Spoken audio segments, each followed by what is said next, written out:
Tashfeen Malik's former home is locked. Her family, including her father Gulzar Malik, have fled, but not before Pakistani authorities questioned them about ties to extremists.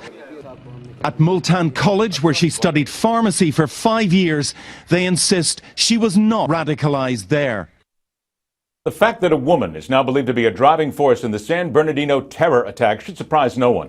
This has been on the horizon for some time, and those who understand how women are used as bait going after lonely, disaffected men who, with just the slightest push, it pushes that desire to find those celestial virgins and take an infidel with them. If America and the world really wants to get into the terrorist pipeline, they need to spend more time ferreting out members of a group that is foreign to most Americans and the civilized world, for it is there the seeds of death are being sown.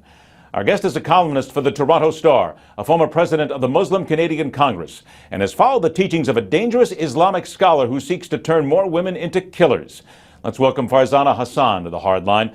Farzana, I want to thank you so much for joining us, and this is a fascinating story that few Americans know about. There's two names in here, Al-Huda, first of all, the group, and Dr. Farhat Hashmi. How dangerous is she, and how did you learn more about this group?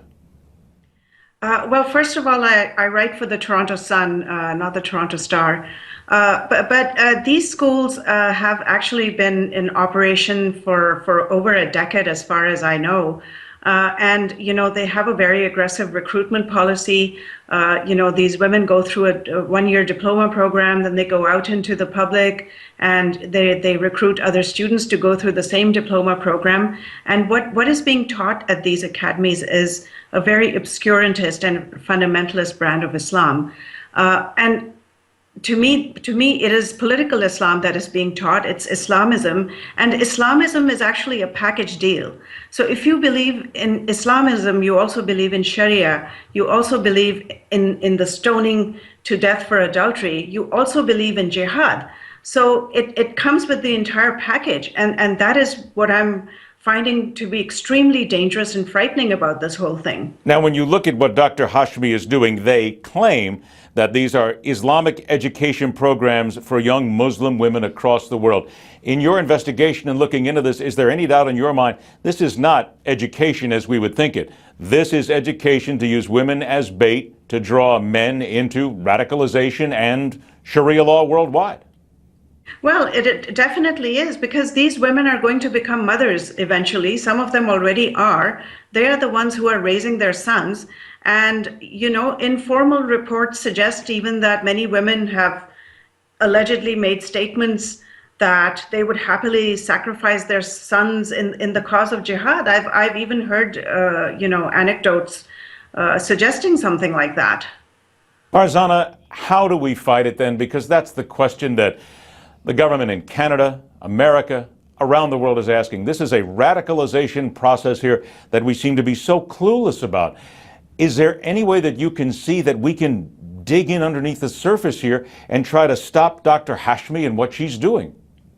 Well, first of all, I think, you know, of course, the law enforcement has to do its job. And I think, you know, the law enforcement in Canada and in other Western nations have been doing a good job. It's unfortunate that, you know, there have been these recent terrorist attacks.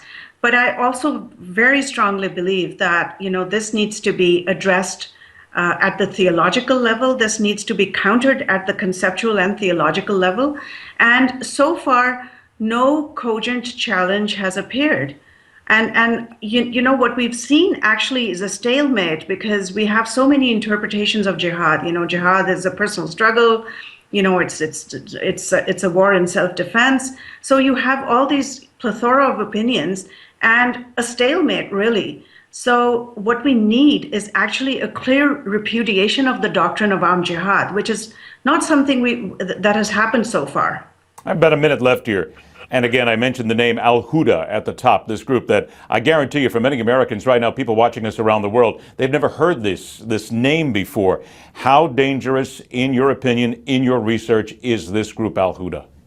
Well, I think it's dangerous because, as I said, you know, they're teaching a brand of Islam, which is political Islam, in my opinion. Political Islam comes also with the notion of armed jihad. So it's a package deal, as I said, you know. Are they teaching killers in many ways? Is that really what they're doing at the end of the day?